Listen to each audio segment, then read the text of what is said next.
Անձամբ դուք գնացել եք, տեսել եք Գևորգին եւ իր կնոջը, կպատմեք ինչ էր կատարվում, ոնց իմացաք դեպքի մասին։ Դե զանգը հնչել է աղբոր կողմից պապային։ Այսինքն սպանողի եղբայրը անձամբ զանգել է ձեր հայրիկին։ Այո։ Ու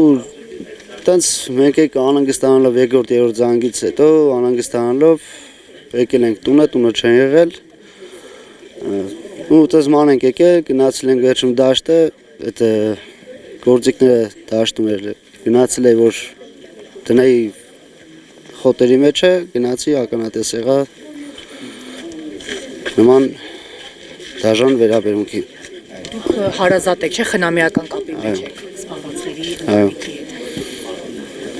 հետ։ Ու որևէ մեկը չկար, Թադևոսը այնտեղ չէր, ամուսինները մարդ չկար։ Իրանց հարևանությամբ ոչ մեկ դաշտ չէր մշակում էլի, դաշտը ոչ մեկ չէր մշակում էլի, մարդ չէր, որ ասենք նկատեին կամ զգուշացնեին